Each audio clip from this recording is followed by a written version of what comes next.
Alright guys, welcome to the new era of the Octagon Oracle full card breakdowns.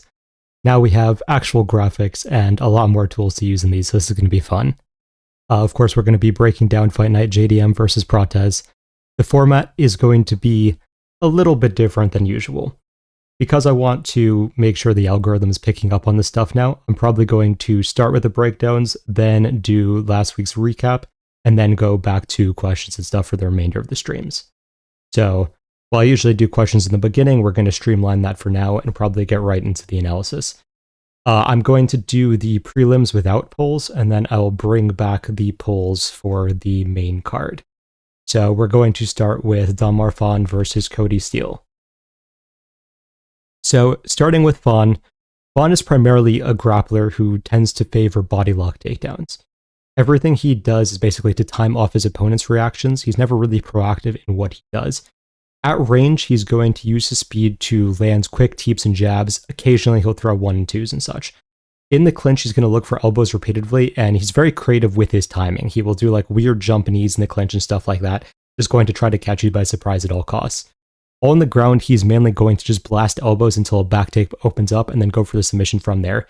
He hasn't really had success finding the submission or the finish in any capacity, but he definitely is looking for it.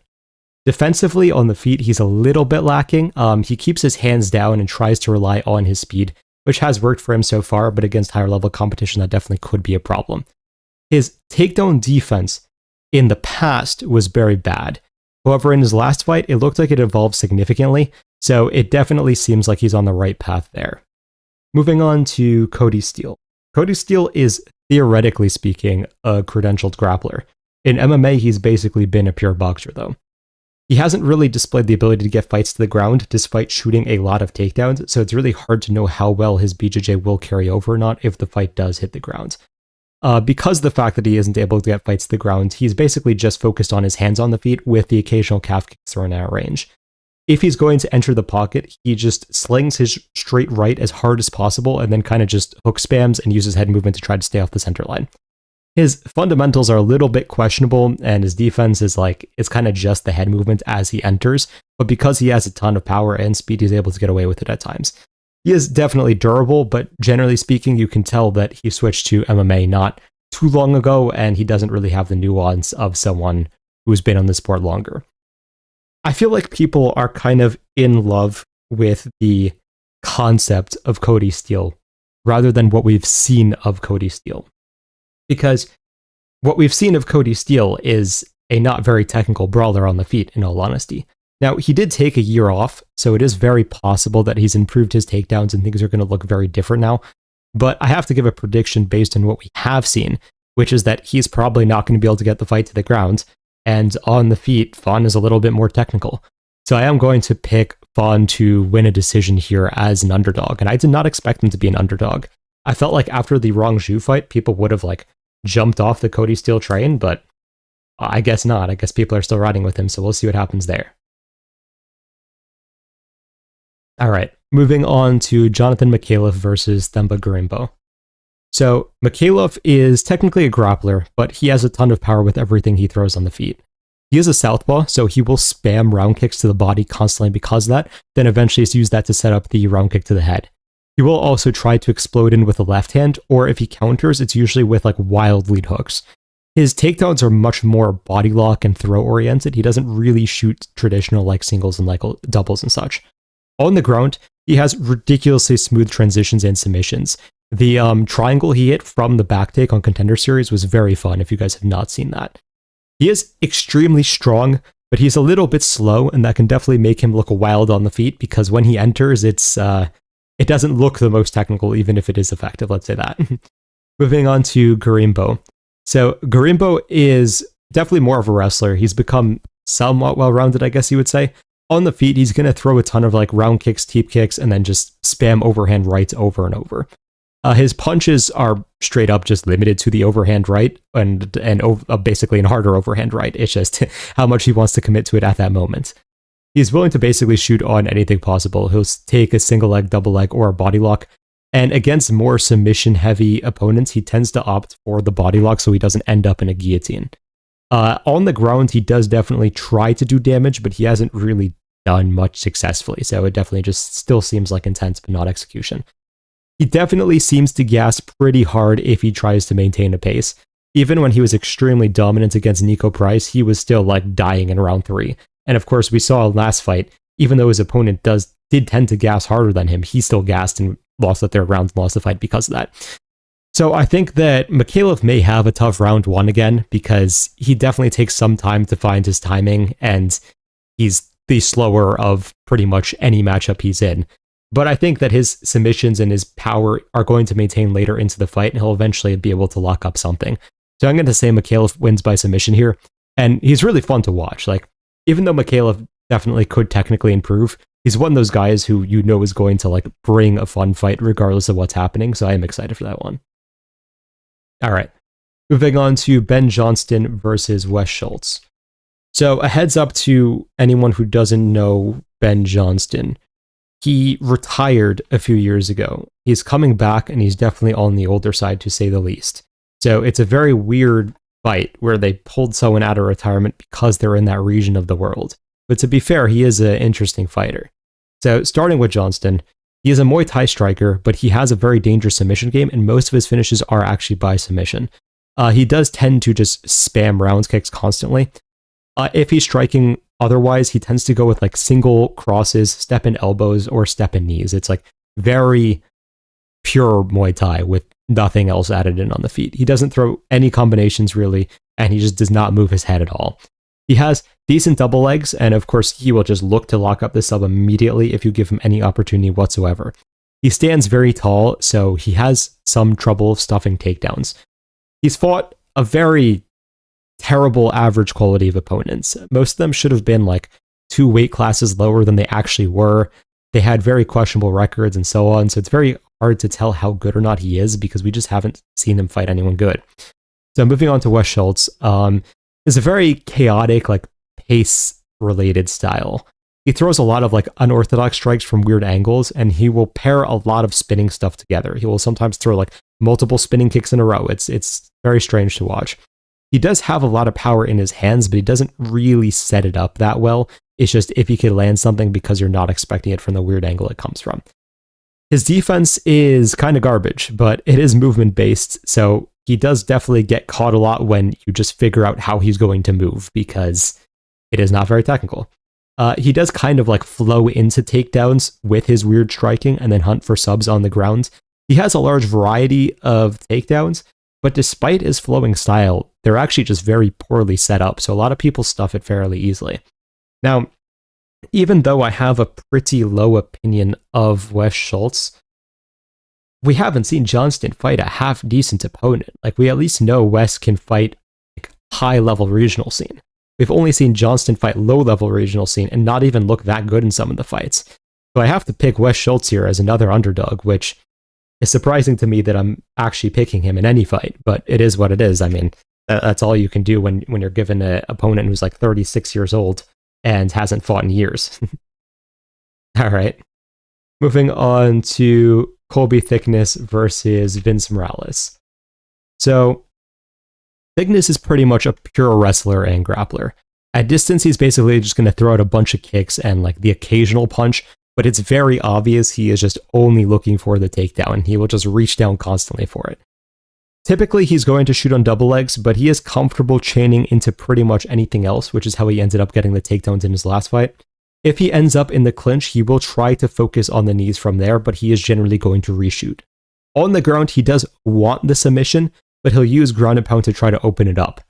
On the feet, he is very clearly not comfortable. Even though his technique is okay, you could tell he's a grappler and he just does not like striking. Moving on to Morales. So, he's pretty much just a front choke specialist. That's like the only path to victory he has at the UFC level, it feels like. On the feet, he is relatively simple. He's just going to throw like a single jab, single cross, occasionally the 1-2. He'll throw in like head kicks and such. If he's having trouble in the technical battle, he'll just start brawling in the pocket. He has a reasonable chin, so it does work for him sometimes. He keeps a boxing stance without much defense in general, just a little bit of movement, so he's very hittable. Not that that's going to matter as much in this matchup. He's not very reliable about shooting takedowns offensively, which is the weird thing, because he's so submission focused. So he really just wants you to shoot on him, but he is comfortable shooting singles and double legs when he does so. Ideally, he does want his opponent to shoot on him, as we just established, so he can try to start going for his front choke sequence. Usually, he'll start with the Peruvian necktie, go to the anaconda from there, then if he loses that, he'll try to set up the Dars. He really likes that flow for whatever reason, but he is, of course, willing to take whichever in the sequence presents itself. While Morales could, of course, lock up the submission, it feels like this is just going to be another one of those fights where he gets taken down over and over and then tries to go for the Hail Mary and probably just doesn't quite get it. So this feels like it's going to be a thickness decision. That's what I'm going to go with. When your only path to victory is a low percentage sub, in UFC that just tends not to work. Like there's a difference between, what's his name? I'm blanking on it, but there's the guy who's the Anaconda specialist who fought a few weeks ago now. But he has reasonable striking, so he doesn't need to find the front choke. If you eventually fall into it, he's fine. But generally speaking, he could win a decision if he needs to. Morales just hasn't seemed very capable of winning a decision. That's really his problem here. All right.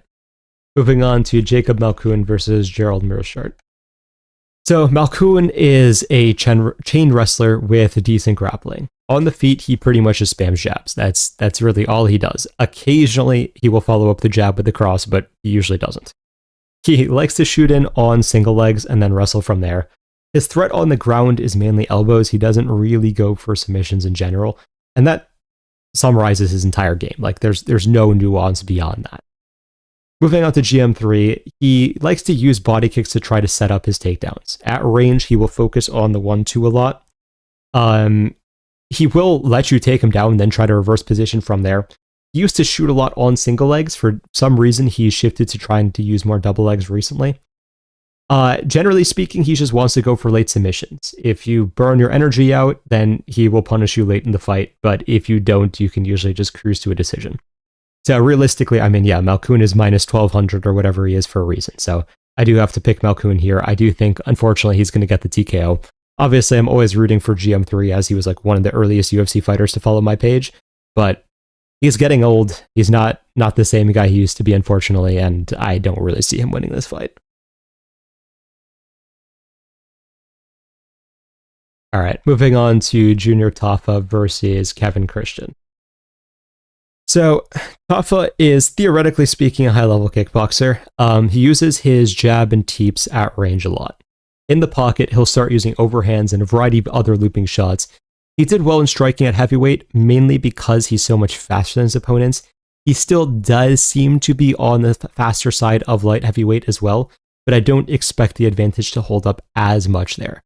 He is very calf kick prone. He has been finished by calf kicks effectively twice in his career. I'm not sure why he didn't fix it after the first time, but that is what it is, I guess. His biggest weakness, of course, being that he has zero idea what to do in the wrestling or grappling. He is getting like a little better about controlling his hips and trying to sprawl and stuff, but if you do get the takedown, he's just completely lost and he's going to get subbed. So, yeah. Christian, on the other hand, I don't even know what he does because he always looks terrible in all of the tape I can find of him. I mean, at range, he will throw out the occasional jab and kick, but he's usually just going to stare at you constantly. If you enter the pocket, he'll start like winging weird counter hooks where he's almost like closing his eyes. He just doesn't want you to be in the pocket at all, but won't stop you from entering. If you take him down, he will not try to get up at all. He will just go for subs from there constantly. I know that Tafa is not someone you want to be picking, but like, I don't know how anyone's picking Christian here. Like, Tafa should knock him out. And if somehow Christian locks up a sub, that is what it is. But like, Tafa TKO definitely has to be the pick here. I don't know what anyone is seeing in Christian to keep the odds somewhat close. All right, moving on to Cam Rowston versus Robert Bryczek. So Bryczek is pretty much a pure boxer. He's just going to walk forwards in a boxing stance, use the jab to try to close distance, then throw combinations. He likes catching people with overhands, either alone or at the end of his combos. He doesn't really cage cut well, to be honest, so he can have issues with people constantly circling out. He's very open to calf kicks because of his boxing stance, and he's mainly reliant on head movement constantly, though he will, of course, throw up the high guard at times.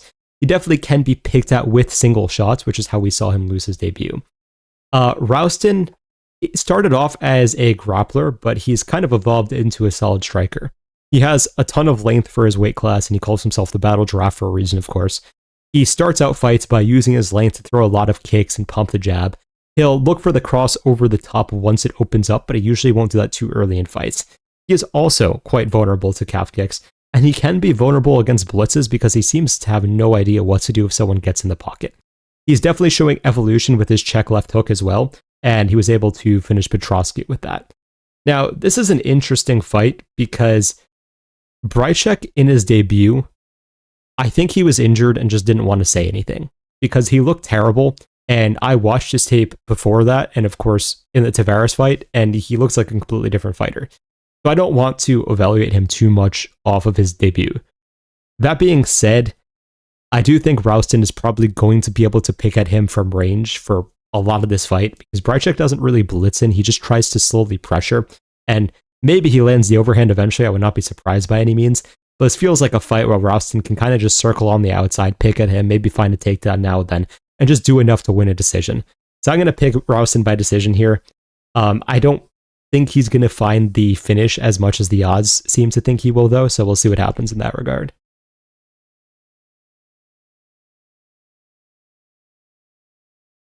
All right, so we went through the prelims relatively quickly. I think that's also in parts of the new graphics. I don't have to figure out what I'm talking about as much. And now, since I put this in a slideshow, I don't have to forget to promote my stuff every time. But if you guys are watching this stream, you guys are probably educated bettors. You're not just randomly guessing to bet on things and losing money like 80% of the time. And you guys are basically what I built my betting service for. The betting service is not just to give you pure picks, it's to give you the tools to make your plays by yourself if you want to, or if you don't have the time, just tail what exists already. So the algorithms are going to give you insights that like regular picks cannot. Regular humans cannot evaluate easily what percentage someone has of winning a fight. We could do our best, but you're always going to be biased and have trouble picking extremes and such. So that is part of what the algorithms are for, and I'm always introducing new tools there. Unlike Lucrative James, who's down like 100 units on the year, we're only $25 a month, so it's not going to bankrupt you. So if you guys are betting on this card, or betting in general, do consider joining. I give much deeper analysis there as well as my picks, optimizers for what you could bet on, and so many other things. Community is also great and has evolved well beyond what I thought it would be. So yeah, I hope to see you guys there. The link is in the description, and I will move on to the main card. First fight of the main card, Tuivasa again fighting Louie Sutherland. I will put up the poll for this, and we'll do that for the rest of fights now. And I will talk a little bit during the polls as well.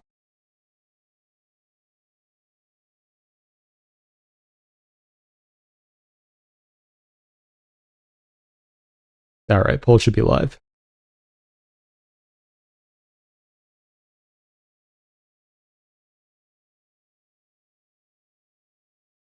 Yeah, I don't know how. I think that Lucrative James probably just got the following he has by seeming professional. And thank you all for the compliments regarding the graphics, by the way. I appreciate it. Yeah, I think that he got to where he is by seeming professional, because the reality is he's never been a particularly good bettor. Like, he was definitely better in the past, but he was, I think his like average ROI is like 6% or something.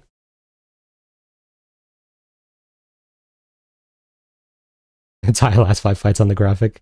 Yeah, exactly. All right, we have like 65% for Tuivasa, which I get. I'm not going to leave this one open for too long because I don't think people are going to be too keen on picking a fight between Tuivasa and someone who's like 0-2 in the UFC. All right, we'll end the poll here. Tuivasa is at 67%. All right, so starting with Tuivasa. So Tuivasa is just a straight up brawler. He's going to throw hard calf kicks on the outside, but then he's just going to try to enter the pocket and swing hooks as much as possible from there. Occasionally, he will enter with a hard cross before he starts swinging hooks. He has no real takedown defense or ground game, and in general, he just doesn't have much defense. Against Teixeira, we literally saw him try to enter the pocket by waiting it in with his hands down, get blasted by a combination, and then immediately get taken down right after that. So I have no idea what his intent there was whatsoever. Moving on to Sutherland, though. Sutherland is more of a striker than a grappler technically, but he does have blast doubles that he will throw in occasionally. He is actually surprisingly technical with his kicks. He has very hard calf kicks. He's just not reliable about his movement that would set it up. So sometimes he ends in the pocket sooner than he would like to. He has an okay jab. It is functional, nothing special. When he gets on the inside, he mainly just hook spams as well. Sometimes mid-hook spam, he will enter on the takedown attempt. It seems like he was juicing on the regional scene because his physique was a lot, I don't want to say good, but it was a lot less bad, let's say. So it's hard to know if all of his success was because of that, or he actually has a decent skill set. Now, this is probably going to surprise people. I mean, probably not be too shocking, but I just can't pick Tuivasa to win a fight. Like, he looks so bad against Teixeira, and Teixeira's not particularly good, that I know Sutherland's not great either, but it feels like Sutherland at least wants to fight. And he's having his second fight in the last 3 months or something like that. Yeah, it's not ideal because he got knocked out last time, but at least it means he wants to be there. Where Tuivasa is going to show up like once a year or something like that, be struggling to make heavyweight, and then just do nothing the entire fight unless like a finish just presents itself. He's not going to set anything up. He's not going to like win on the scorecards. He's just going to knock you out or pretty much nothing. So I do think Sutherland's going to take a decision here in all honesty, which I hate to pick, but yeah, I think that he can just mix in the blast double legs. Tuivasa is not going to be able to stand up as easily as Peričić, and he can kind of just kill rounds that way. Love the new graphics, thank you. This is the first stream with it, so don't worry about if you missed a few of them. Alright, so yeah, Sutherland by decision, and we'll move on from there.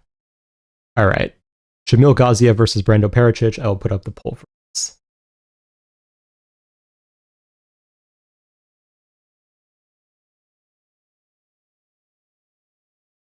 Alright, poll is live.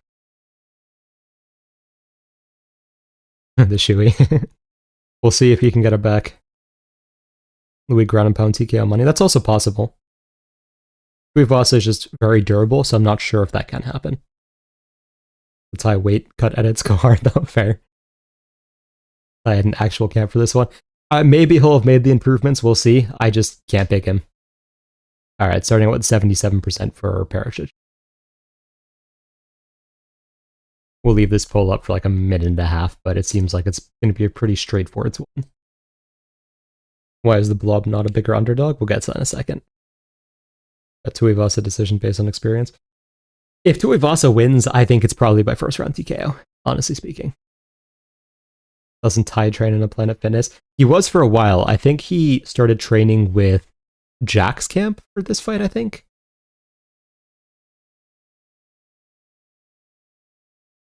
Alright, Brando's at 66%. We will probably end the poll here.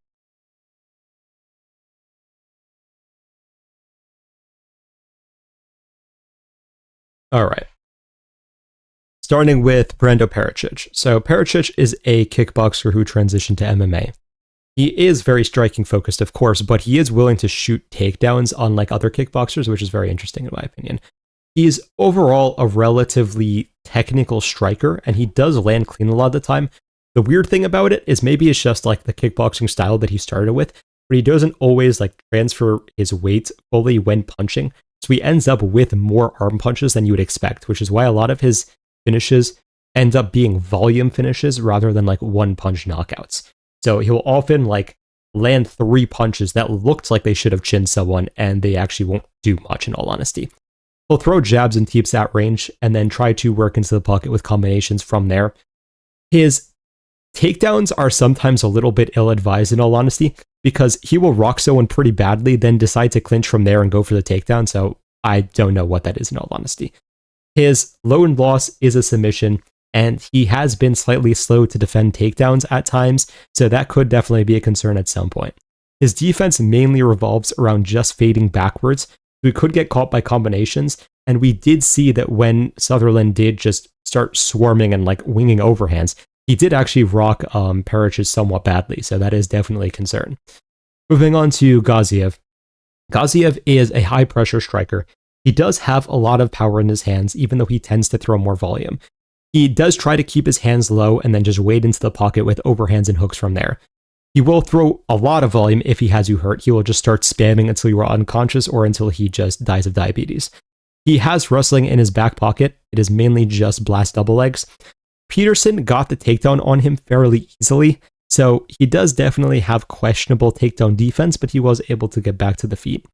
While he does definitely move his head, he stops defending at all when he starts to throw, so that leaves him very open. Of course, he has some of the most questionable cardio at heavyweight. If he doesn't do a lot of damage in like one round, he is not really capable of like doing any damage after that. So, a lot of people have been asking, why is Brando only a mild favorite when pretty much everyone is picking him? Now, I will say, I do kind of get it actually, because Gaziev has more one-punch knockout power than Peričić does. And while Peričić is an overall better striker, seeing him get clipped by the wild overhands in his last fight was just not very encouraging, to say the least. Gaziev also has the wrestling, and in his last fight we did see Peričić also get taken down by a blast double leg with pretty much zero resistance. So I am going to actually still take Peričić by TKO. I think that Peričić is a better overall fighter. However, I am not nearly as confident as everyone else is here, and I would not be surprised if he just got flatlined or like wrestled for 3 rounds. So, Peričić, but with much more caution than Peričić TKO, I should say, but with much more caution than the average person here, let's say. All right, moving on to Marwan Rahiki versus Ollie Schmid.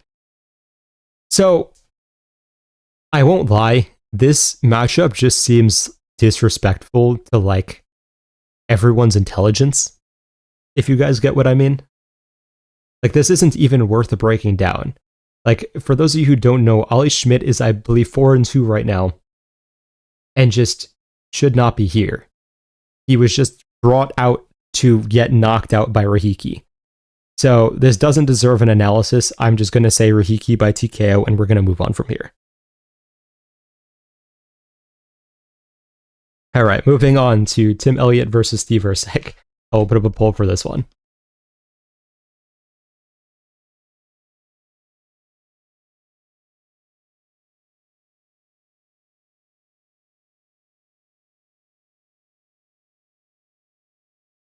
All right, poll is live.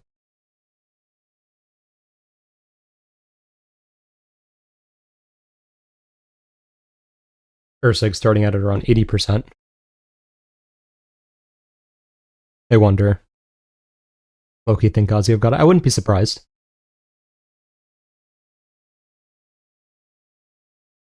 Very different breakdowns of most of the fights. Yeah, I feel like we're going to see that a lot this week, to be honest.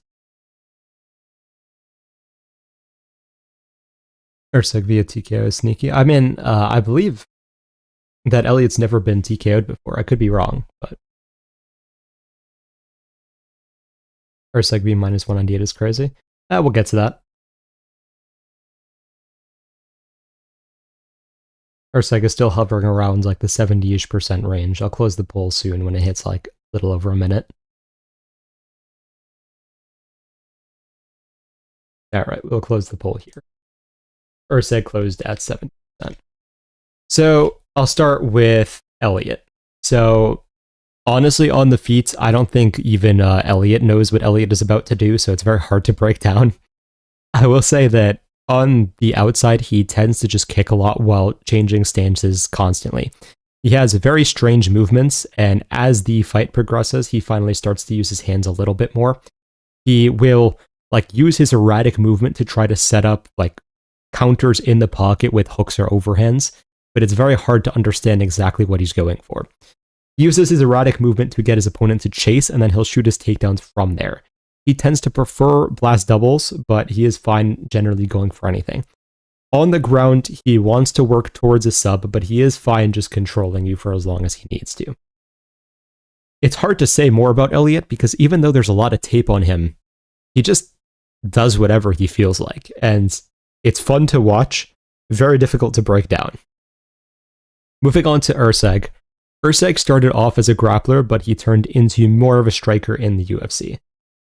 He throws a lot of jabs at range and tries to counter constantly with the lead hook. When he gets his timing, he'll start throwing slightly longer combinations, but part of his issue is he'll throw the same combination like 20 times in a row, so it gets to the point where it's like, yeah, we know what you're going to do next. He doesn't move his head at all, so he's very prone to fast overhands and such.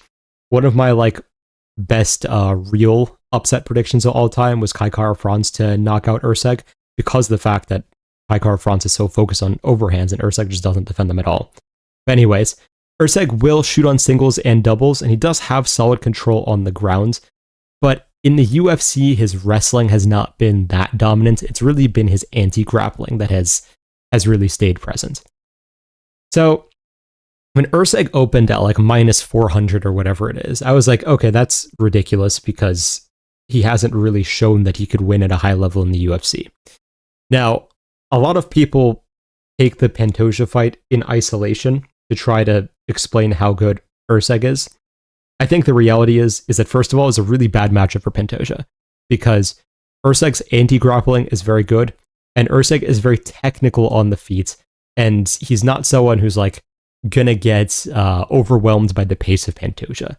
So it was a fight where Erceg could look much better than his skill level actually is. And I do also think, in all honesty, that Pantoja had an off night to some extent. That being said, Erceg is the much better boxer here. And even if Elliott is able to get takedowns, I do think that Erceg's anti-grappling is good enough to get up. So I am a little surprised that Erceg swang all the way down to minus 198. And I am going to pick Erceg to win by decision here. I don't love picking Erceg in general. I have not picked Erceg since pre-Pantoja fight, I guess. But yeah, this feels like a fight he should win because even if Elliott is having control time and such, I don't see Elliott being able to get off much damage on the ground. And on the feet, even though Erceg isn't amazingly technical, Elliott's not going to chin him. And even just with the jab, Erceg should be able to do enough to steal the rounds. So I feel like this is going to be a lot more of an anticlimactic fight than people are expecting, but Erceg just takes a 30-27 decision where all the rounds are somewhat close. Nice graphics, thank you. Alright, moving on to Beneil Dariush versus Quillan Salkilld. So, starting with Salkilld, Salkilld is primarily a wrestler and grappler, but of course has power on the feet as we have seen demonstrated multiple times now. On the feet, he will throw out a lot of kicks. The type usually depends on what stance you're in. So he'll throw a lot of teeps if you are a southpaw, and a lot of round kicks as well. Otherwise, he will just focus on the calf kick and the teep and such. He throws jabs as well, but he tends to not really open up with the cross as often. A lot of people see the highlight of him dropping Jubilee with the cross, but that's a rarity for him. He usually doesn't operate like that, in all honesty. His most common tendency is really just to dive on double legs. In the past, he wasn't really setting them up at all, which is why we saw him shoot from 5 feet away against Nasrat multiple times. But it did seem like in his last fight, he evolved with that somewhat, so he is starting to use punches to set up the takedowns a little bit. On the ground, he doesn't really deal much damage. He's really just more so looking to control position and work towards a submission. He is definitely on the hittable side on the feet. He doesn't really have any defensive system dialed in yet. It definitely seems like he's not a fully completed product, even though he of course has a lot of potential. Moving on to Dariush. So Dariush has a very heavy emphasis on the left kick. It's extremely powerful, and despite being a grappler, his striking is functional to say the least. He is very slow at this point. Even earlier in his career he was slow, but the older he got, the worse it got. He tends to sling his left hand and then throw in combinations in the pocket. His wrestling relies on timing and progressive positional changes, not really speed. He's not someone who's going to shoot a quick blast double and get you down. He's just going to grind you against the fence, slowly work into position to get your hips, get you down, and then put you in a cycle where you can't really escape. Everything is technique based with him. He might be the best grappler or positional grappler technique wise in the UFC, in all honesty. While of course someone like Oliveira is much better in terms of pure submissions, Dariush is perfect at manipulating position in pretty much every single fight. Now, I'm going to make a prediction that could age very, very badly here. I'm going to take Dariush to win a decision here. If Dariush gets chinned in round 1, Not shocked at all. I think there's a very reasonable chance that Salkilld could get a first round TKO. But my thought here is that, let's say we knew the fight was going to enter round 2. Who do you favor at that point? I don't think Salkilld can wrestle in this matchup. I think he's going to get reversed. I think unless Dariush is fully washed, Dariush is the much better grappler by a long shot. And on the feet, outside of like a first round speed discrepancy, I don't think there is as much a discrepancy as people think. Like, Dariush is arguably more technical on the feet. So if Dariush doesn't get chinned in round 1, then I think he probably takes a decision. So I have to lean towards that. So very low confidence Dariush by decision here. Could age very badly if Salkilld lands something in the first 20 seconds, and I honestly would not be shocked.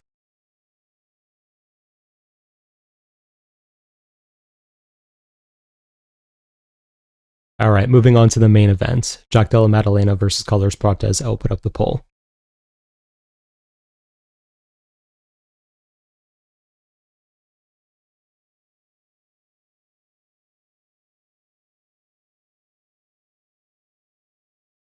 All right, the poll should be live. I'm in round 1 Salkilld. Think Dariush is going to get dropped by a clean straight.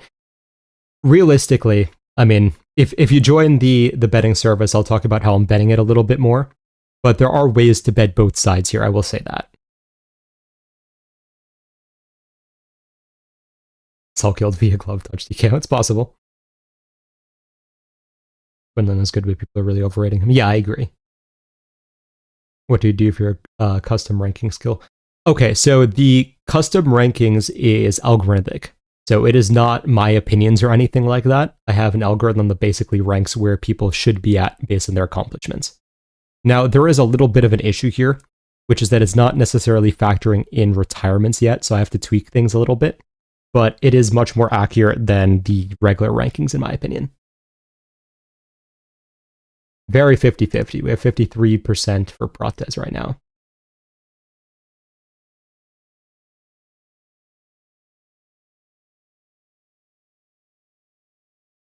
I'll close the poll in another like 10-15 seconds. Yeah, it seems like it's going to end up around here, though. You guys are very split on this one, which does make sense in all fairness. All right, we're going to close the poll here at 53% for Prates. All right.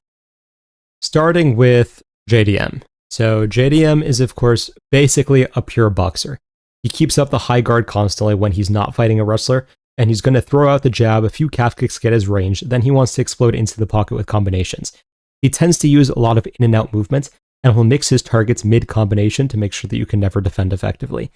He does have natural power, actually, but he doesn't really sit down on all of his shots, which is why I think a lot of people have started thinking that he doesn't have much power. He just typically doesn't commit to it like someone like Prates does. Moving on to Prates. So Prates is basically a pure Muay Thai striker. He focuses on throwing 1 to 2 strikes at a time generally. He is very focused on the southpaw straight. Despite being a switch stance fighter, the switch stances are really mainly for kicks and knees. He's not really going to throw punches in orthodox as much. He'll use calf kicks and body kicks to help set up the left straight. It helps bring down your hands, and eventually he'll find it getting around your guard in a sense. He used to move backwards in a straight line, which would leave him extremely vulnerable. He did fix that after the Gary fight, so he has improved significantly in that regard. He does cut angles while moving backwards now, but he tends to be relatively predictable with the L step and still doesn't really throw much offense on the back foot. Generally speaking, he tries to use his knees to discourage pressure, but if you get him moving backwards, he doesn't counter then. So it's just, okay, if you're sitting in the clinch, then he'll start spamming knees, and his knees are quite dangerous. So if you guys are just YouTube watchers and you have not seen my Instagram reel on this one, I do recommend watching that because I broke it down there a lot better than I probably will here. But I feel like this fight comes down to who's going to be on the front foot. Because if Prates is on the front foot, Jack, I don't think he's going to really be able to outbox Prates moving up. The left straight is eventually going to find a home. And while Jack has a very good chin, I think he takes like 2, 3, 4 of those and eventually he'll get dropped and it'll only get worse from there. On the flip side, if Prates is moving back, he's going to have no offense, and JDM is such a competent pocket boxer that he's going to be able to catch him much more efficiently than someone like Neil would be able to, in my opinion. Now, a lot of people are saying that JDM has bad defense because he got like his face busted up in the Beneil fight. What I think is a little bit deceiving about that is that JDM fought a lot of the Beneil fight with his hands down. Now, of course, he was just anticipating the heavy wrestling game plan. Because of that, he couldn't maintain the high guard at all times. Beneil had more success in the striking than you would expect. Against Prates, the high guard is only going to drop if he's trying to, say, block a body kick. Otherwise, he's going to keep the high guard up at all times. So I don't think the left straight is going to land as easily as it would against someone like, say, Leon. So, even though this is a very close to 50-50 fight, I do have to mildly lean towards Jack being able to push Prates backwards and starting to clip Prates as Prates very predictably circles out to his left. Prates circles out with his hands down. He got clipped multiple times by Neil there. We've seen JDM punish that against Randy Brown before. He dropped Randy Brown in that exact same way. When Randy Brown squared up and tried to circle out to his left, he just ate a right hook exactly on the chin. Prates, obviously a much better fighter than Randy Brown, has the exact same issue though. So I am leaning ever so slightly towards a JDM early TKO rounds 1 or 2 here. Now I can answer some questions related to that. Can you post it on YouTube Shorts? I'm not positive if I can, but I'm going to see if I can. How does JDM pressure with Prates' use of knees? So Prates doesn't really use his knees if you throw a combination at him. He uses his knees if you stick around in the pocket with him, and he actually likes to use his knees on the front foot more.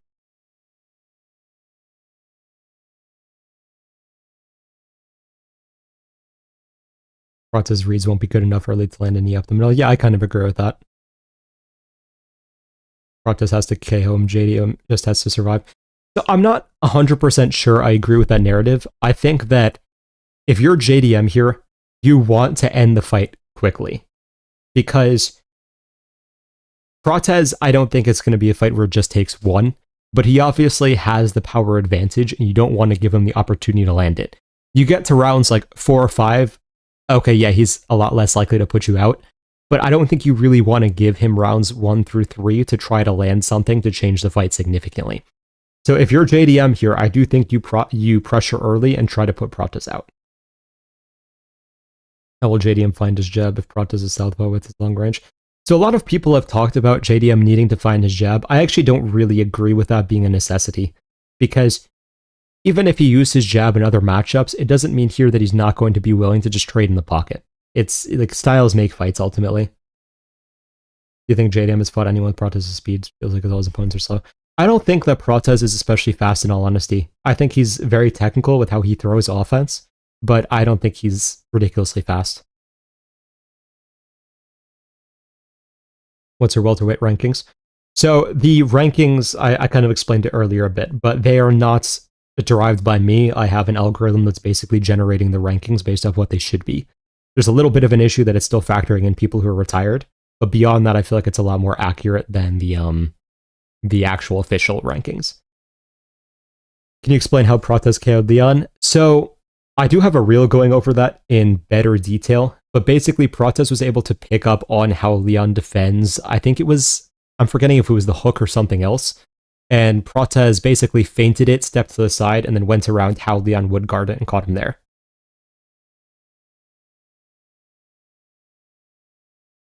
Just a question, why do you think Prates has no counter game on the back foot if his footwork is something? Can you elaborate if you can? It's just the Muay Thai style, right? In Muay Thai, they don't really have counters on the back foot. It's really more of a boxing karate thing. Because, okay, so to give you the longer explanation, right? When you are backing up as a Muay Thai fighter, it's a little bit problematic because all of your weight is on the back foot. Now, when all your weight is on the back foot, it means you have to transfer your weight to the front foot to start backing up. So it takes you an extra, say, quarter of a second, but that quarter of a second definitely costs you opportunities, and they end up usually just like running backwards rather than using technical footwork. Now, Prates tried to fix that by using the L-step. The problem is the L-step is not made to be a like reactionary tool. You're meant to do that like preemptively to set up your positioning better. What if JDM has a wrestling game plan? I mean, it's hard to say because we haven't seen him wrestle that much, but I wouldn't advise it because I think that Prates has pretty good takedown defense, and if you're not a wrestler, you're just going to exhaust yourself trying to do it. How do you think Prates' leg kicks will affect JDM's stand switch style? Hard to say for sure. I think it's going to force JDM to fight on the front foot more, though. Because if you're pressuring a lot, you can't calf kick. Or your opponent can't calf kick, rather.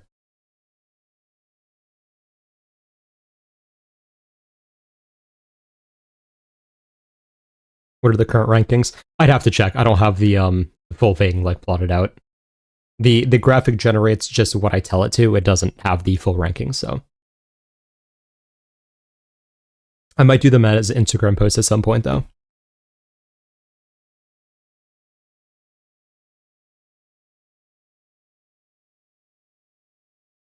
All right, so before I go into just fully answering all questions, one more time, this slide. If you guys are betting on this card, if you are this deep into the stream, it probably means that you are one of the more technical bettors, let's call it, which means that you are definitely the type of person who will benefit from my tools and algorithms. The community is great as well.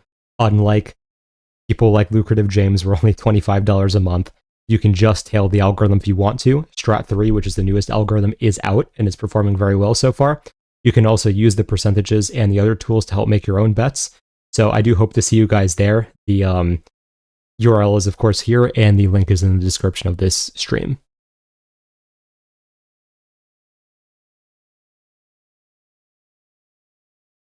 Now I will transition to... we'll just answer questions here, that's fine. Would you be shocked if it was an extremely boring 5-round sparring session with how friendly Jack and Carlos have been? I would still be a little bit surprised. I don't think being friendly is going to dictate their styles. I think that Jack needs to be in the pocket to have success, and I think Prates, I mean, he needs to knock you out with every shot, so I don't think he's going to ease off at any point. I agree. I think it's as simple as moving forward if you're JDM. Prates isn't a counter striker. When he's moving backwards, all is up. Yeah, agreed. Do you think the calf kick of Prates is his best way of setting up any sort of KO sequence? I do think that he needs to constantly use kicks to try to set up his hands here, yes. Do you think BSD finishes Patty? Yeah, I think he'll probably TKO him. Armin or JDM at welterweight? I don't know now. It depends on if he improved his takedown defense after last fight. Do you think Prates' hooks could wrap around JDM's guard with enough power to stun? Not really, to be honest. Prates doesn't have a heavy hook focus. His hooks aren't, like, spectacular. That'll be for the Insta post. Fair enough, then I'll see if we can do that. How many bets do you put out in the Discord group? It depends on the week. So, right, the algorithm isn't going to force bets. If there are weeks with fewer opportunities, then it's going to understand that and not force anything. So, for example, last week, we had a lot of upsets. So, the algorithm only actually had enough confidence in Talita Alencar to put a bet on her. So, what was funny is the only algorithm bet ended up being a plus 200 that hit, while like a ton of favorites lost and the algorithm just didn't put anything on them, which worked out. Can you post a JDM Prates Instagram reel and shorts? So I'm not sure. YouTube is a little weird about the copyright stuff sometimes, so I'll have to see. What's next for JDM if he wins? Probably Morales, because it seems like Gary is getting the title shot, so probably Morales and then the winner gets a title shot.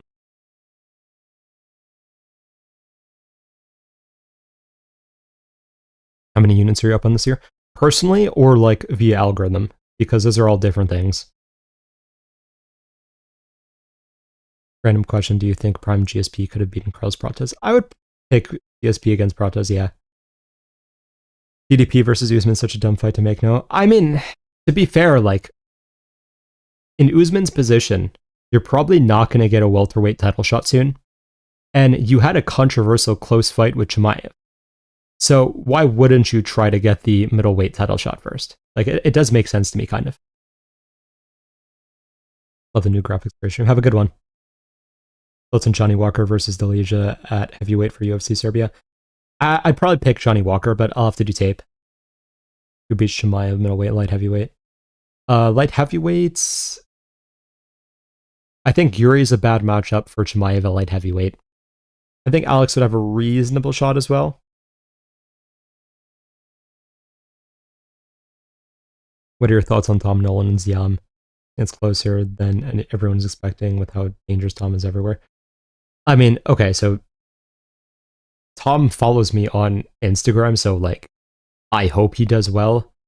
And if he asks for help, I will try to help him. But in all honesty, I feel like Ziam is like one of the just future top fighters at lightweight. I don't see it going well for Nolan. You think stylistically Prates is a harder matchup for Jack than Morales? I would say Jack is a really bad matchup for Morales. So yeah, I would say Prates is stylistically a little bit tougher. You saw how Shavkat's legs look? Yeah, I mean, I don't think he's fighting again. Personal bets at Almy from Algorithm. I'd have to look for personal. I don't know that offhand, to be honest, because I've been in so many different places right now. Algorithm, because this is a newer one, we're only 2 weeks in. I think it's like 6 or 7 units up.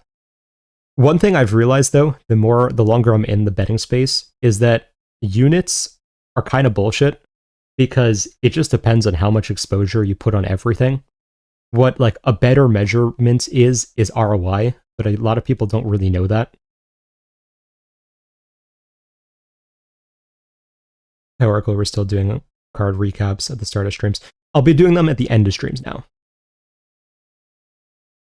Also, like the immediate card post recaps like you did for 325. Yeah, I try to do them when I can. It's just not always feasible, but I appreciate it. How'd you make this tool? Way too much math and way too much coding. Would you have Usman or DDP? Probably DDP. Morales is low-key. He's taking the title after as long as... We'll see. We have to see how technical he's got on the feet. No, Nolan. Yeah, it's a tough matchup for him. I actually don't know why the UFC made it right now. Do you think we'll main event UFC Baku and UFC Serbia? Isn't Baku already made? I remember it being like a terrible main event, but I'm forgetting who it is. Serbia... Honestly, it might be Uros Medic.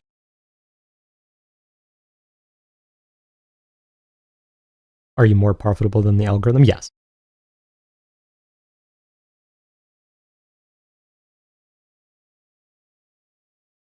Charles versus Strickland's hypothetical. That's probably a Strickland late TKO, to be honest. I agree that ROI matters more as a value investor. Yeah, I feel like a lot of people don't know the actual, like, how that works, in all honesty. But ROI is a lot more important than pure units at this point.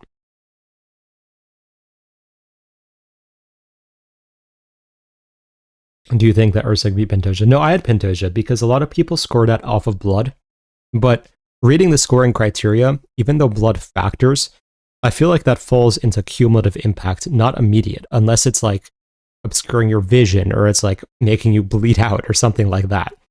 Which is why I've never thought that the argument like, oh, Erceg opened a cut was enough to give him the fight, because I don't feel like he dealt enough immediate damage. You have a school degree that inspired you to make this tool? I mean, I have a tangentially related school degree, but I wouldn't say it inspired me to make the tool. Mikhail versus Albus was the main event, but it's a mistranslation. I'm glad it's a mistranslation, because that would have been terrible. Do you think Chimaev was stronger than DDP in their fight? I think yes. I don't think he was stronger, he just had much better technique.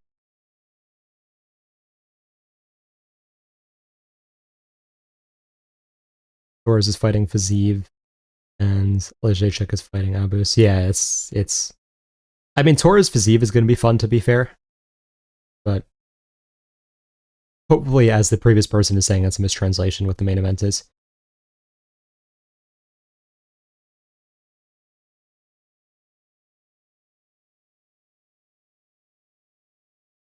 So if people relate to multiple bets, you make more depending on the betting sites. I mean, everything depends on betting sites, like what the immediate odds you get are, what the Vegas they take, how they convert it for, say, same game parlays. There's a lot of different things in that sense. What's your most anticipated fight event from now? Good question.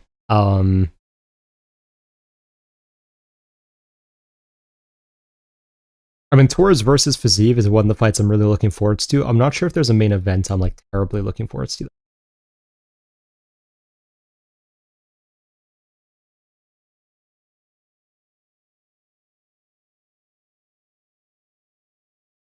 Or it's like 1, 2, 3, 4, and I rewatched it. He hurt Pantoja bad with counters. I think 2 and 4 I agree with. I don't think 3. I think 3 is the round you can't really give Erceg. I've seen that fight so many times to study both Erceg and Pantoja, and it's just like Erceg lands it. I believe it was one good elbow, but I don't think by itself it was enough. Good up for Marcus Buchecha, really showing that BJJ skills set live on set on live TV. Oh yeah, so I will say this. I think I'm coming to the conclusion that high-level BJJ athletes, like world champions, all of that, are only world champions because no one enters BJJ as a sport. Like, no good athlete wants to go into BJJ because there's absolutely no money into it. That is slowly changing. There's a little bit of money in it now. But for like the past generation of BJJ athletes, I don't think being a champion means pretty much anything, because what was their competition? Like, their competition was a bunch of other people who couldn't succeed in other sports. So, yeah, I mean, I think you get my point. I think from now on, we kind of just have to ignore BJJ credentials because they don't mean anything.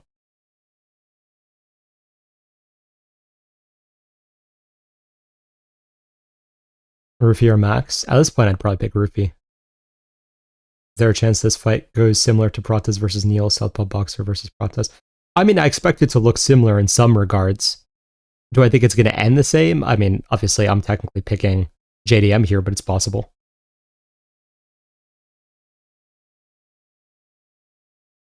Hamzat was stronger, he outmuscled DDP. If Hamzat wasn't stronger, DDP would have gotten up early multiple times. That's not quite how it works with grappling. Technique matters a lot more than strength. Strength only matters if technique is close to even. The reason why Chimaev was able to hold him down is because his technique was just significantly better. But DDP is definitely the significantly stronger athlete of the two. It just doesn't matter when there's a technique discrepancy. Can RDR beat Olberg if you use a surprise elbow? Jeez. Not Bilal versus Bonfim. Oh, that should be fun, to be fair. Yeah, I kind of forgot about that. Do you think the Takaru Rodtang fight was staged? Okay, so a lot of people are saying that was rigged or he threw the fight. No. I mean, if you watch the fight, it was definitely a legitimate fight. Now, do I believe that Rodtang was at his best? Definitely not. I think he was definitely distracted by, like, the lawsuit, other stuff in his life. He just did not look as technically sound. He didn't look as physically fit, all of that stuff. So I don't think that was by any means, like, the best Rodtang had, and for some reason it was just worse this time. But that being said, like, I still think Takaru legitimately won the fight, so good on him. Any early inclination, the Costa versus Volkov fight? I'm very 50-50 on it right now.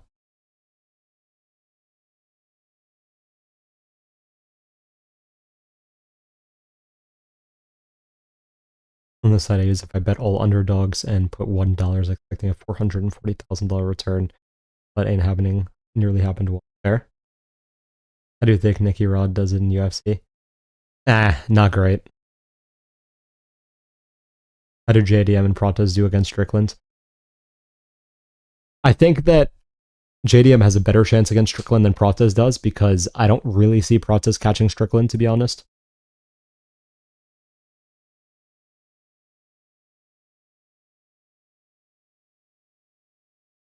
But a girl who weighs 110 pounds, but you can cruise. Yeah, exactly. It's like, if someone has better technique, you're not doing anything. Rufy versus Yam. That's a tough one. I'd have to do tape.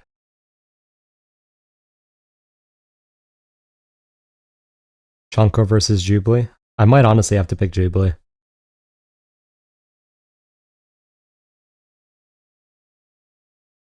With how easily Prates was backed up by Neil and how Neil was landing hard shots, I see why the early TKO for Jock, but I think Prates is pretty durable. I'll probably have to be taken out late. It's possible. I don't know if Prates is that durable, though, because he's been knocked out before. And even against Gary, he was getting, like, not rocked badly, but he's definitely getting stung, and Gary doesn't exactly have the heaviest hands. I made a clone of himself the past few days. I don't know what he was doing. Yeah, I don't know what he is doing. I really do not know. Do you think JDM learned to balance on his third leg, which will allow him to defend a calf kick? I mean, maybe it'll help him stuff a takedown. Who's your number one favorite fighter? I don't really have one, to be honest. I have like some fighters I like, but I wouldn't say I have a favorite. Welcome to Rod 10 getting dropped twice. It was unreal. Yeah, fair. How well do you think Rod 10 could do in MMA if he was serious about it? I think he could be at a minimum top 10, if not top 5. Why are you not high on Jonko? He's just not very good at anything. Would you have picked Rongju versus Quillan before he pulled out? Yes.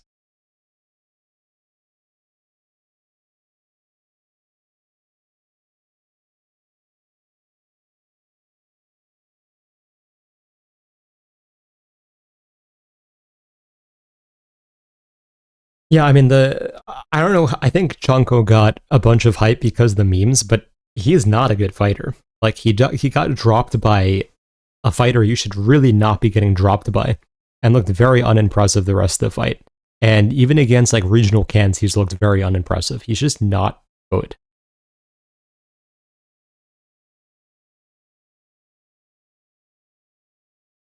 This Van pulling out of the fight, and then being set back, giving a little more confidence in Tyra. I mean, I was going to pick Tyra pretty confidently either way, in all honesty. Also, because he's Dagestani, that fan base tends to not watch the sport. Fair. Alright, I'm going to do a little bit of a recap from last week.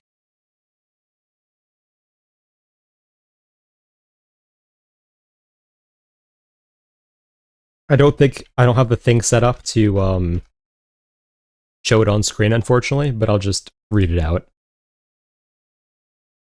So, Toledo Alencar beat Julia Prolostri in the first fight. That fight went pretty much exactly how both I expected and the algorithm expected, so worked out for us for sure. I don't know how Alencar was the underdog. It felt like that fight should be maybe even money, with Alencar being like a very slight favorite or something along those lines. Prolostri is still fun for sure, but when you introduce takedowns, she's just kind of helpless. Like, she's a very good striker, but on the ground, she just doesn't know what to do.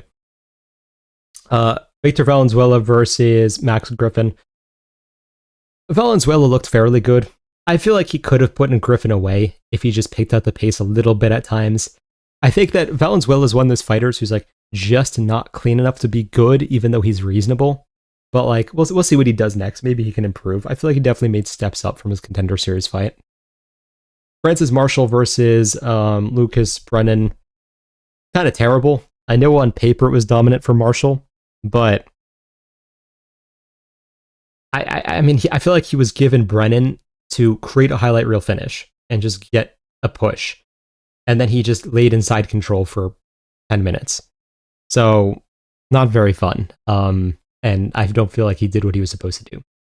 Moving on to the biggest upset of the card, Cody Durden versus Jafel Filo.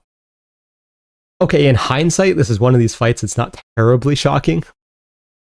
Okay, no, it's still a little bit shocking. Because we just saw, like, what's his name? Niam Jargle, whatever, Khan 2.0, just ragdoll Durden for 3 rounds. And then, like, Filo can't do anything. I mean, it does fit into the whole, like, BJJ is just terrible in UFC thing now. But Filo is just not getting the positions that I think everyone, including myself, thought he would get. So, fair play to Durden. He looked pretty good. His wrestling looked solid. His hands were fine. But I feel like this was more of like, Filo is, I guess, a lot worse than everyone thought, than Durden is better. Weird fight to watch. But, anyways, moving on to... What was it? Oh yeah, Michelle Montague versus Mayra Bueno Silva. So, round 1 happened, and I thought, like, maybe I'm just stupid because all my concerns about that fight seemed like they weren't playing a role at all. For those of you who weren't here for my breakdown on that fight, I very tentatively picked Montague, and I was like, Bueno Silva could definitely hurt her really badly on the feet and then find a submission. Then round 2 came around, and that almost exactly happened. I was like, okay, I'm not insane. So... yeah, Michelle Montague having terrible defense on the feet, and being very predictable with takedowns is definitely going to cost her if she gets a step up in competition. Because if Bueno Silva had slightly better fight IQ, she would have gotten the finish here. So yeah, Montague, I mean, is a good wrestler, but she really has to improve her stand-up if she wants to go any further. Anyways, moving on to McVeigh versus Dumas. This is just Dumas things. He sucks. Just get rid of him, right? It's just absolutely useless. McVeigh round 1 was literally free. Yeah, I mean, it's hard to say McVeigh is good because he was just fighting like the can of all cans. So, whatever the case. Moving on to Mechanico versus Vieira. So yeah, I guess BJJ is just useless in UFC. Vieira gets the knockdown immediately. I thought the fight was probably over there because I was like, okay, if he's winning on the feet, well, he's definitely going to win on the ground. This is done. Then somehow he loses a fully locked in armbar. He loses a free back take. And then he just does nothing the rest of the fight. Fair play Mechanico coming back. I mean, he did relatively well to protect himself on the ground, but like, Mechanico's not that good. So Vieira's just really bad. Yeah, I don't really have anything else to say there. Like, pure BJJ is just atrocious. Same exact narrative into Span versus Buchecha. Just cut Buchecha and just let's never hear of him again, please. Like, that was embarrassing.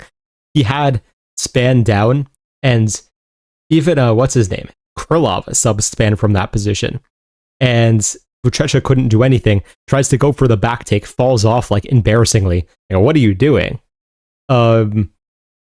This wasn't like, oh, Span looked vastly improved. This was like Buchecha found a way to lose every single position somehow. I don't know how. Anyways, moving on to Barcelos versus Jackson. Now, while Jackson is kind of an embarrassment, I will say I did think this is a pretty bad robbery. Because round 1 was very obvious. Round 2 was pretty obvious. Or I'm not going to say obvious, but like I do think that Barcelos was able to take round 2.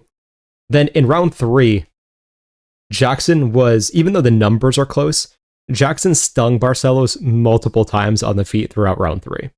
And not like, okay, like terribly wobbly rocked, but like very visibly Barcelos was hurt multiple times in round 3. Then he gets the takedown in like the last 30 seconds, does absolutely nothing with it, and 2 judges give him the round. And I'm like, I don't really feel like that was correct. But at the same time, I also don't want to see Montel Jackson like ever fight again, because he just seems to have no desire to actually win a fight. So I guess good on Barcelos, but I still feel like he should have lost. I don't really feel like he's going to go any further. Then someone tried telling me Barcelos won round 3 because he was moving forwards and throwing more combos. Yeah, it's like missing combos doesn't really do much. Oracle, how good do you think Dariush could be if he was actually a good athlete? Also, I like how much faster you are with the way you articulate yourself this stream. Thank you. And I do think Dariush, I mean, could be a champion if he was a better athlete, because like technique-wise, he's spectacular. McVeigh versus Valentin, pretty sure that was booked. Plus, both are coming off easy round 1 subs. I'd probably lean Valentin at the moment, but I'd have to see. We're not letting Barcelos lose because he won the prospects. Fair. Talbot versus Barcelos in the rematch. Oh, Talbot would finish him this time. But yeah, okay, moving on to Davy Grant versus Adrian Luna Martinetti. So, I guess Grant looked good, sort of. I have like, I mean, I've picked Grant as an underdog multiple times, so I don't know if I should feel this way or not, but I feel like Grant's style is so basic and just shouldn't work, because he just wings like hooks from his hip at times with zero setup, and people let him get away with it. But Martinetti just decided not to really pressure until round 3, which was very strange. Fair play on Grant, another fraud check, but I felt like Martinetti could have done better in that fight. I don't know what it is about certain matchups where for some reason they just kind of freeze in front of Grant and don't do anything. But that is what it is. Fair play to him. Okay, moving on to Rafa Garcia versus Alexander Hernandez. Good fight from Garcia. The fight played out pretty much exactly how my prediction went last week. He was able to just smother Alexander Hernandez in boxing range and just be more technical. So that was fun to watch. I feel like Garcia is an actual force in this division and is finally starting to put things together. So I think he will be ranked soon enough. Jocelyn Edwards versus Norman Dumont. I've seen a lot of people argue, was this a robbery? Was this not a robbery? I did a Instagram story post, or Instagram story, I should say, at one point, where I was talking about how the math lines up with scoring decisions and probabilities. If you have two close rounds and one very clear round, the person who won the very clear round is going to win probabilistically around 70 to 75% of the time. Because the chances that the judges give one of the other rounds, like at least two of the judges give one of the other rounds to the person who won the clear round, is that high.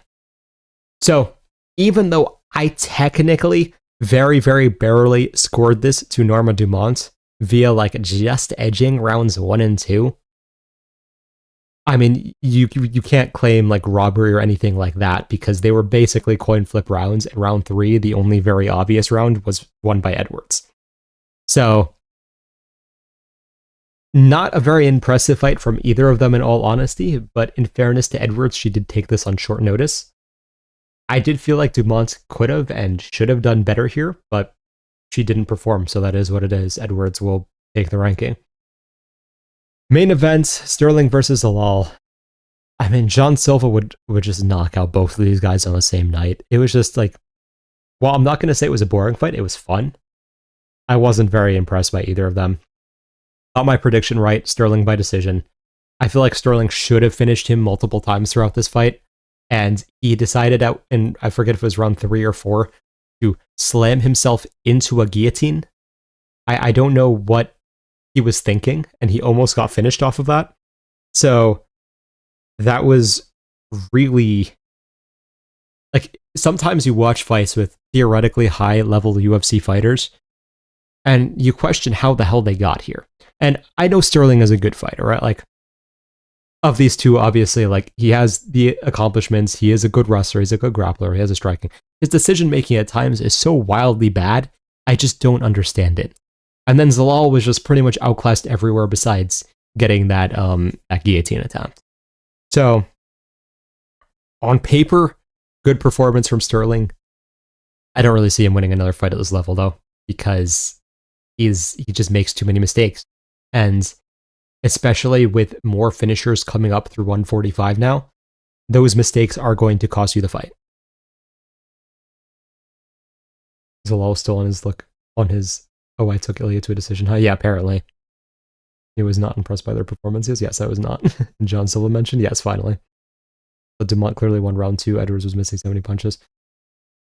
I think round 1 was closer than round 2. I think I had Dumont round 2. I had round 1 as a coin flip, and then round 3 as Edwards. How do you think MMA is going to look like in 15 years? I mean, that's very hard to say based on how things change. Aljo looked alright in the grappling and just didn't go for multiple free subs, both off on the feet. Yeah. Bro couldn't resist keeping John Silvadas. Yeah, the normal. Aljo might have not gotten his achievements had it not been for that knee. Fair, but he still performed well against high-level fighters, let's put it that way. Even if you don't think he should have won some of them or not, he still performed well. How much do you think athleticism matters in MMA or in combat sports? I mean, it's very important. I feel like a filler fight rankings-wise, how do you even give Sterling or Zalal? I'm not sure if there's a continuation to that, but fair.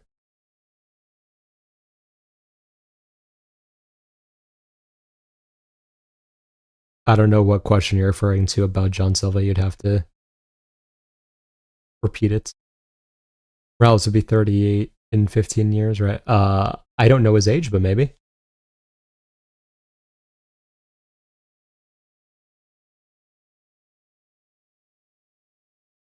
Do you think Morales beats any of the other top contenders at welterweight, including Shavkat? I'm honestly not sure. I'd have to look at it more. I don't see Aljo beating Volk. Yeah, me neither. John Silva should fight Aljo. Yes, I agree. Did you see Shavkat's legs in the rehab video? Yeah, I think Shavkat is as good as retired, to be honest.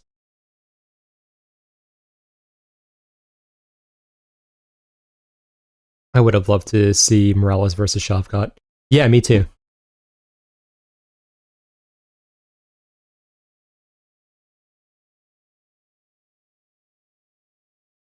Alright, I'm starting to lose my voice, so we are probably going to wrap things up here. I appreciate you guys being here for the first new stream with this format. If you guys are betting this week, obviously I've done the promo 2 times now, you guys know the deal. Link is in the description to join. Always feel free to DM me with questions on Instagram. Have a good night, everyone. Enjoy the event if you are waking up at that time, or if you are in a time zone where it is more convenient to watch. And I'll see you guys next time. Have a good one.